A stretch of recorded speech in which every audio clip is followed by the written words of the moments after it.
ನನ್ನೆಲ್ಲ ಪ್ರೀತಿಯ ವೀಕ್ಷಕರಿಗೆ 2025ನೇ ಇಸವಿಯ ಹೊಸ ವರ್ಷದ ಶುಭಾಶಯಗಳು. ಹೊಸ ವರ್ಷ ನಿಮಗೆಲ್ಲರಿಗೂ ಆಯಸ್ಸು, ಆರೋಗ್ಯ, ಸಂತೋಷ, ಸಮೃದ್ಧಿ ಎಲ್ಲನೂ ತಂದುಕೊಡ್ಲಿ ಅಂತ ನಾನು ನಿಮ್ಮ ಮೂಲಕ ಪ್ರಾರ್ಥಿಸ್ತೇನೆ. ಎಲ್ಲರಿಗೂ ನಮಸ್ಕಾರ ಸ್ನೇಹಿತರೆ. ನನ್ನ ಹೆಸರು ಡಾಕ್ಟರ್ ಸುದರ್ಶನ್ SD. ಈ ಒಂದು ಚಾನಲ್ಗೆ ಎಲ್ಲರಿಗೂ ಸ್ವಾಗತ. ಆರೋಗ್ಯ ಮತ್ತು ಆರೋಗ್ಯಕ್ಕೆ ಸಂಬಂಧಪಟ್ಟಂಥ ಜೀವನ ಶೈಲಿಗೆ ಸಂಬಂಧಪಟ್ಟಂಥ ವಿಚಾರಗಳನ್ನು ಈ ಒಂದು ಚಾನಲಲ್ಲಿ ಡಿಸ್ಕಸ್ ಮಾಡ್ತೀನಿ. ಹೊಸ ವರ್ಷದ ಮೊದಲನೇ ದಿನ ಈ ಕೆಲವೊಂದು ಅಭ್ಯಾಸಗಳನ್ನು ಅಳವಡಿಸ್ಕೊಂಡ್ರೆ ನಿಮ್ಮ ಜೀವನದಲ್ಲಿ ವರ್ಷ ಪೂರ್ತಿ ಅದನ್ನು ಆಚರಿಸಿದ್ರೆ ನಿಮ್ಮ ಜೀವನದಲ್ಲಿ ತುಂಬ ಬದಲಾವಣೆಗಳು ಬರುತ್ತೆ. ಆ ಥರದ ಕೆಲವೊಂದು ಅಭ್ಯಾಸಗಳನ್ನು ನಾನೊಂದು ಈ ವಿಡಿಯೋ ಮೂಲಕ ಹೇಳೋಕ್ಕೆ ಇಷ್ಟಪಡ್ತೀನಿ. ನಿಮಗೆ ನಾನು ಎಲ್ಲನೂ ಟೀಚ್ ಮಾಡೋದಕ್ಕಾಗಲಿ ಅಥವಾ ಬೋಧಿಸೋಕ್ಕಾಗಲಿ ಹೋಗೋದಿಲ್ಲ. ನಾನು ಕಲಿತಂಥ ಅಥವಾ ನನಗೆ ತೋಚಿದಂಥ ಕೆಲವೊಂದು ವಿಚಾರಗಳನ್ನ ನಿಮ್ಮ ಜೊತೆ ಹಂಚ್ಕೊತೀನಿ. ಯಾಕಂದರೆ ಅವು ನನಗೆ ಕೆಲಸ ಮಾಡಿದೆ ಅಂದರೆ ಮೋಸ್ಟ್ಲಿ ನಿಮಗೂ ಕೆಲಸ ಮಾಡಬಹುದು. So it is just sharing of experience. It's not about giving lecture or teaching.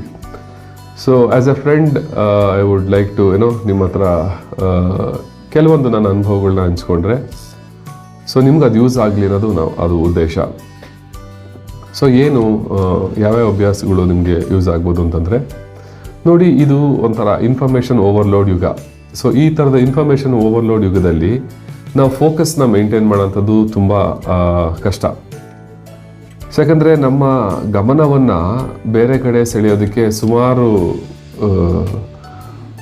Aspects ಕಾಯ್ತಾ ಇರುತ್ತೆ. ಲೈಕ್ ಫಾರ್ ಎಕ್ಸಾಂಪಲ್, ಅದರಲ್ಲಿ ಸೋಷಿಯಲ್ ಮೀಡಿಯಾ ಒಂದು ಪ್ರಮುಖವಾದಂಥ ಪಾತ್ರ ವಹಿಸುತ್ತೆ. ನಮ್ಮ ಅಟೆನ್ಷನ್ನೇ ಅವರ ಬಂಡವಾಳ. ಬಿಕಾಸ್ ನಮ್ಮನ್ನು ಎಷ್ಟೊತ್ತು ಆ ಪ್ಲ್ಯಾಟ್ಫಾರ್ಮಲ್ಲಿ ಹಿಡಿದಿಟ್ಕೊಳ್ಳೋಕೆ ಸಾಧ್ಯನೋ ಅಷ್ಟೊತ್ತು ಹಿಡಿದಿಟ್ಕೊಳ್ಳೋದಕ್ಕೆ they are trained, they are professionals. ಅದು ನೂರಾರು ಜನರ, ಸಾವಿರಾರು ಜನರ ಒಂದು ಟೀಮು ಅದಕ್ಕೆ ಕೆಲಸ ಮಾಡ್ತಾ ಇರುತ್ತೆ. ಸೊ ಈ ಥರದ ಡಿಸ್ಟ್ರಾಕ್ಷನ್ಸ್ ವಿರುದ್ಧ ನಾವು ಹೋರಾಡಬೇಕಾದಂಥ ಒಂದು ಪರಿಸ್ಥಿತಿ ಬಂದರೆ ಇಟ್ಸ್ ಎ ವರ್ಚುವಲ್ ವಾರ್ ಥರ.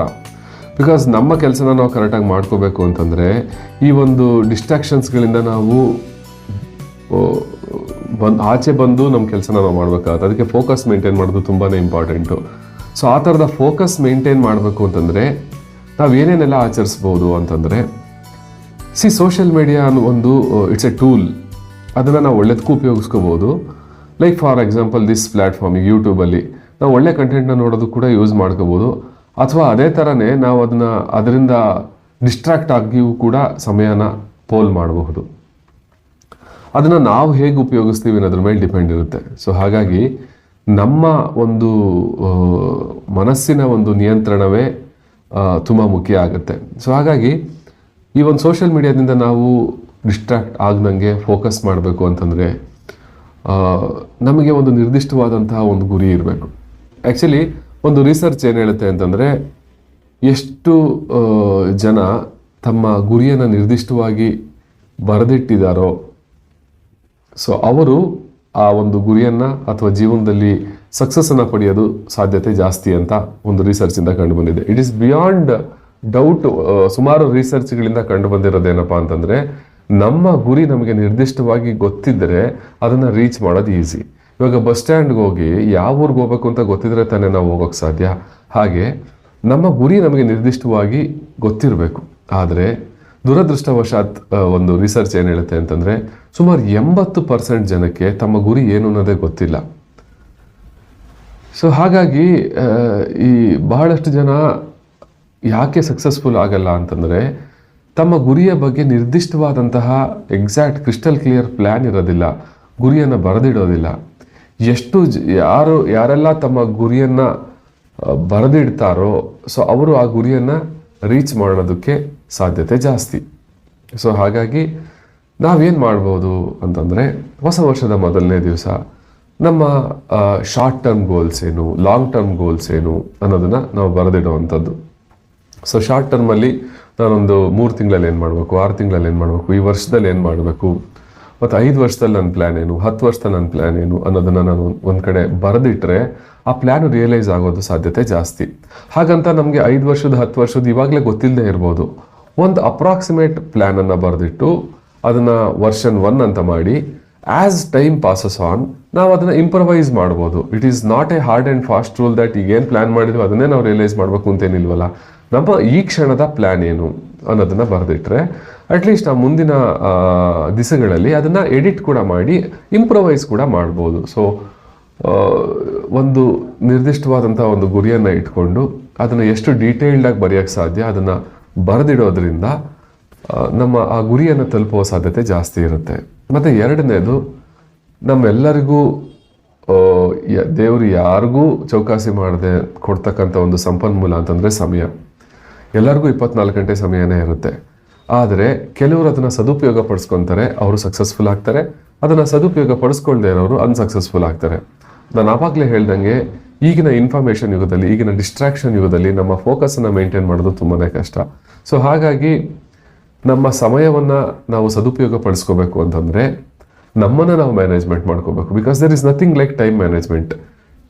ಟೈಮು ಎಷ್ಟು ಸಮಯದಲ್ಲಿ ಏನು ಮಾಡಬೇಕು ಅನ್ನೋದನ್ನು ನಾವು ಮ್ಯಾನೇಜ್ ಮಾಡ್ಕೋಬೇಕು. ಸೊ ನಮ್ಮನ್ನು ನಾವು ಮ್ಯಾನೇಜ್ ಮಾಡಿ, it's more about self management.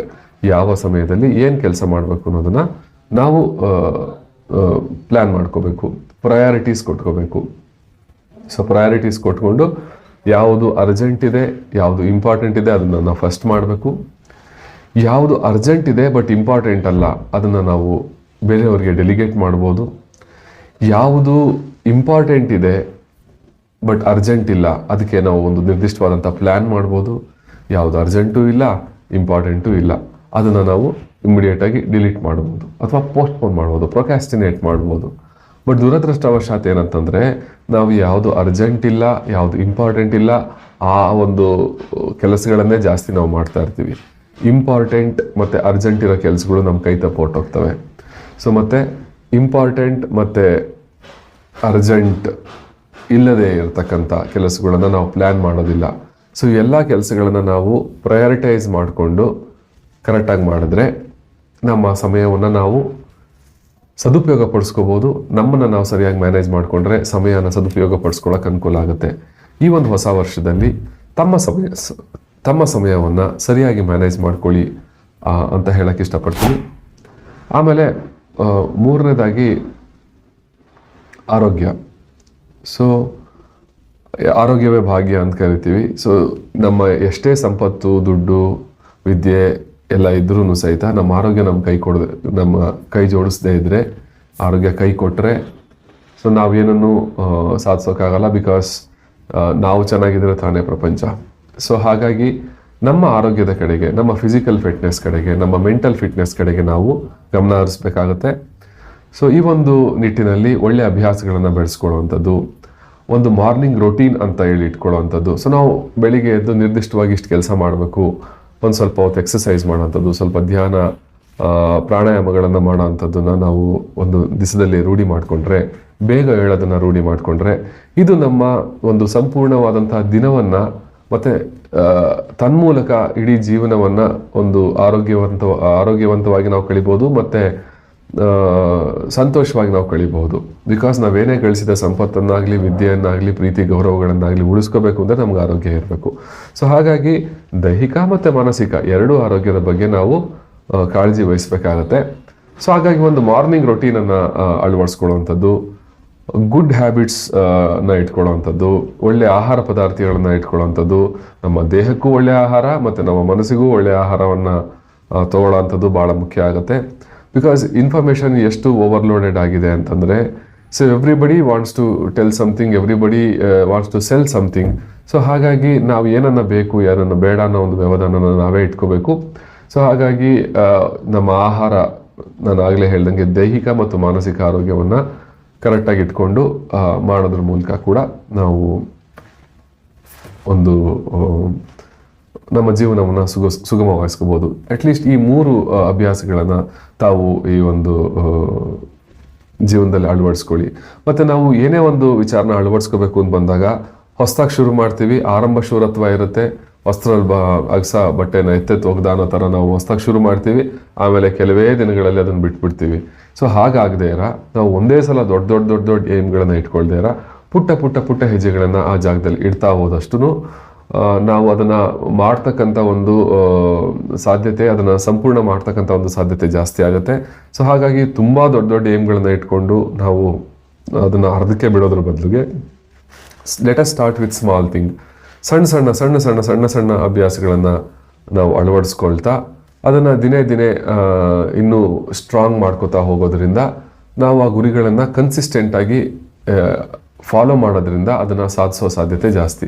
So ಅದು ಒಂದೇ ಸಲ ದೊಡ್ಡ ಏಮ್ ಇಟ್ಕೊಂಡು ಅದನ್ನು ಮಾಡೋಕ್ಕಾಗದೇ ಇರೋ ಒದ್ದಾಡೋದ್ರ ಬದಲಿಗೆ ಒಂದು ಸಣ್ಣ ಬದಲಾವಣೆ, ಎವ್ರಿ ಡೇ ಇಂಪ್ರೂವೈಸೇಷನ್ ಮಾಡುವಂಥದ್ದು, ಇದು ನಾವು ಆ ಗುರಿಯನ್ನು ಸಂಪೂರ್ಣ ಮಾಡಲಿಕ್ಕೂ ಹೆಲ್ಪ್ ಆಗುತ್ತೆ, ಅದನ್ನು ಸಾಧಿಸೋದಕ್ಕೂ ಸಾಧ್ಯ ಆಗುತ್ತೆ. ಸೊ ಹಾಗಾಗಿ ನಾವು ಈ ಒಂದು ಹೊಸ ವರ್ಷ ಎಲ್ಲ ಹೊಸ ಅಭ್ಯಾಸಗಳನ್ನು ಮತ್ತು ಒಳ್ಳೆಯ ಅಭ್ಯಾಸಗಳನ್ನು ಅಳವಡಿಸ್ಕೊಳ್ಳೋಣ. ಮತ್ತು ಈ ಒಂದು ಚಾನಲ್ನಲ್ಲಿ ಆರೋಗ್ಯಕ್ಕೆ ಸಂಬಂಧಪಟ್ಟಂಥ ವಿಚಾರಗಳನ್ನು ಮತ್ತು ಜೀವನ ಶೈಲಿಗೆ ಸಂಬಂಧಪಟ್ಟಂಥ ವಿಚಾರಗಳನ್ನು, ನನ್ನ ಕೆಲವೊಂದು ಅನುಭವಗಳನ್ನು ನಿಮ್ಮೊಂದಿಗೆ ಶೇರ್ ಮಾಡಲಿಕ್ಕೆ ಇಷ್ಟಪಡ್ತೀನಿ. ಈ ಒಂದು ವಿಡಿಯೋ ನಿಮ್ಗೆ ಇಷ್ಟ ಆಗಿದರೆ ನಿಮ್ಮ ಸ್ನೇಹಿತರೊಂದಿಗೂ ಕೂಡ ಶೇರ್ ಮಾಡಿ. ನೀವು ಯಾವ ರೀತಿಯಾದಂಥ ಅಭ್ಯಾಸಗಳನ್ನು ಈ ಒಂದು ಹೊಸ ವರ್ಷ ಇಟ್ಕೊಂಡಿದ್ದೀರಾ ಅನ್ನೋದನ್ನು ಕಮೆಂಟ್ ಸೆಕ್ಷನಲ್ಲಿ ತಿಳಿಸಿ. ಮುಂದಿನ ವಿಡಿಯೋದೊಂದಿಗೆ ಮತ್ತೆ ಸಿಗ್ತೀನಿ. Thank you for watching this video. Bye bye.